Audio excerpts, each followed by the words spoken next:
Merci d'être au rendez-vous de cette nouvelle édition. Mesdames, Messieurs, bonsoir et bienvenue. Voici les titres. À la une de l'actualité, le départ des retardataires, direction les provinces ou les campagnes. Les taxis-brousses ont été bandés ce vendredi. 2 pavillons ravagés par les feux ce matin à Nalaké. À l'origine, l'hypothèse d'un court-circuit. En attendant les résultats d'enquête, les dégâts s'évaluent à des millions d'ariari. Menace de coupure de courant pour Antananarive d'ici quelques semaines. Le délestage pourrait revenir. Entre-temps, la Djirama fait un appel à manifestation d'intérêt pour la réparation de la centrale de Manjoussez. Et à l'étranger, elle contient les données techniques du vol. La deuxième boîte noire de l'avion Airbus A320 de la Germanwings vient d'être retrouvée.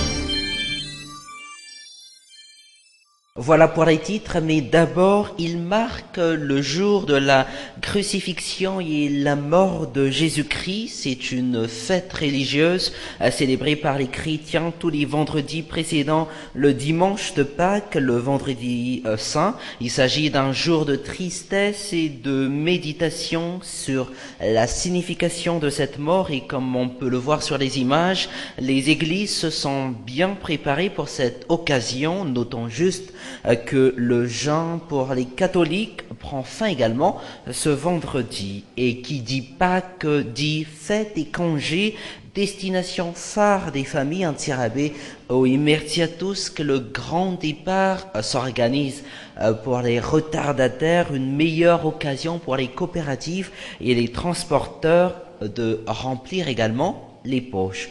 C'est un reportage de Touvre Kudunjavoun et de Yves Chanel. Un stationnement bondé, nous sommes à la gare routière du Fasan Karan, au départ de Tiron Mandid et d'Antirabé. Depuis ce matin, les frais de transport connaissent une hausse de 20%, une hausse qui pourrait arriver jusqu'à 50%.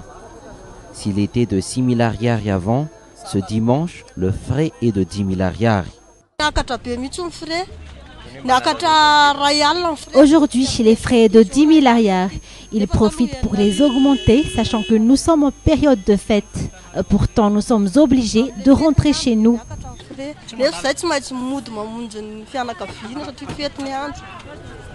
Pour ces transporteurs, c'est le chauffeur qui reçoit directement les frais. Aucun paiement auprès du bureau des coopératives. Nous payons directement les frais aux personnes racoleurs. Les frais dépendent ainsi du chauffeur. 10 000 ariari, c'est le tarif normal, se défend pourtant des transporteurs. 10 000 ariari, c'est le prix normal, un tarif défini par l'administration. Mais à cause de l'insuffisance des clients, nous sommes contraints de le faire baisser. Vous voyez également le mauvais état des routes.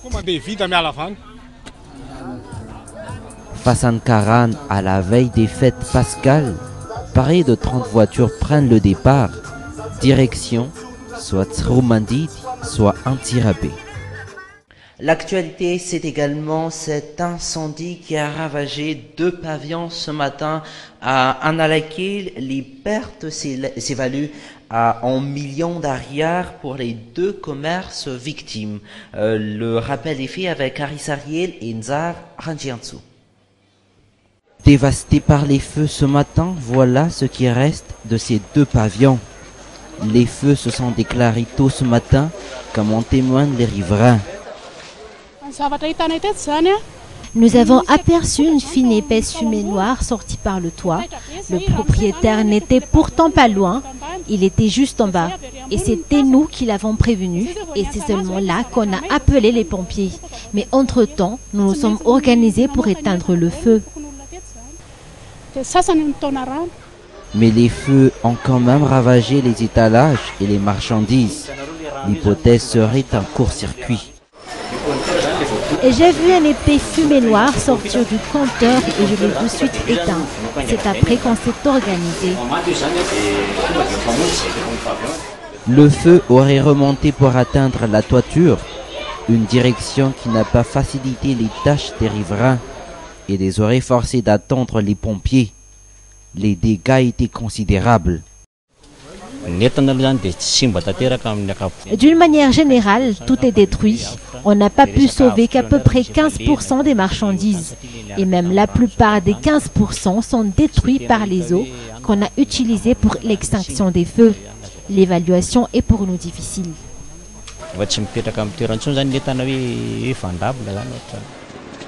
Après les pompiers, place aux polices scientifiques. Une enquête est ouverte pour déterminer la cause de l'incendie. Les pavillons d'Analakil sont parmi les infrastructures les plus anciennes de la capitale et pourtant, jusqu'à aujourd'hui, les pavillons d'Analakil ne disposent toujours pas de système de protection contre les incendies, comme nous le montre ce reportage signé Aris Ariel Zar Ranjiansu. Les pavillons d'Analakil connus pour les prêt-à-porter et les plastiques, un grand danger pour ce marché hautement symbolique pour la capitale et qui ne dispose même pas de système de protection contre les incendies. Pour les commerçants, premier réflexe, trouver de l'eau. Ma première réflexe sera de trouver de l'eau.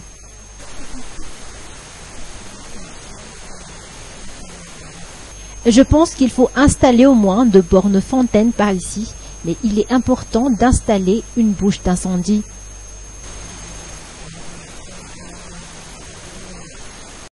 Grand marché du centre-ville, les pavillons d'Analakil ne disposent que d'une seule borne fontaine, une borne fontaine privée.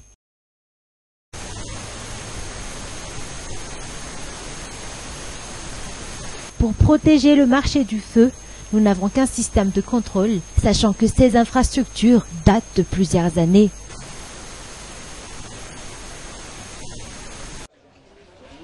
En attendant, les occupants des pavillons d'Analakil attendent plus de mesures venant des autorités.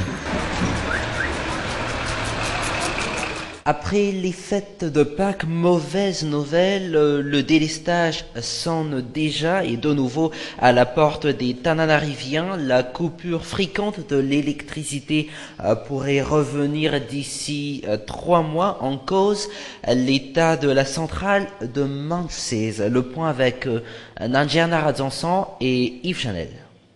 Le délestage, dans 3 mois, il sera peut-être de retour. En cause, l'état des installations de Manchsez. Aucune réparation depuis 1 an et causant au moins 40 MW de pertes. Pour sa réparation, la Jirama aurait encore besoin de 11 millions de dollars. Et pour ce faire, elle fait appel à manifestation d'intérêt.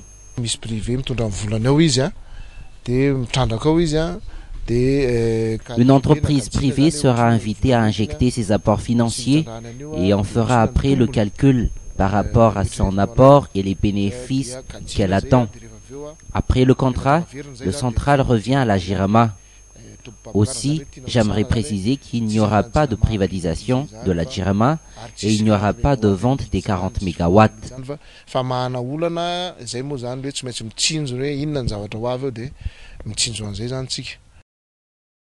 En difficulté financière, l'État n'arrive plus à subvenir aux besoins de la Jirama, raison pour laquelle elle essaie de trouver des partenaires privés. Aussi dans 3 mois ou plus tard, Antananarive reviendra dans le noir.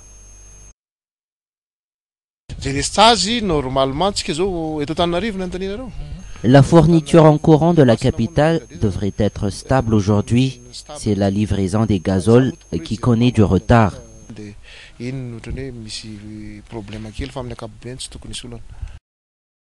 Encore aujourd'hui, la Jirama est toujours à la recherche de solutions ponctuelles, si la population est déjà à la recherche de solutions pérennes. Merci de votre attention. Excellente soirée en compagnie de Viva. Prochain rendez-vous demain à la même heure. Au revoir.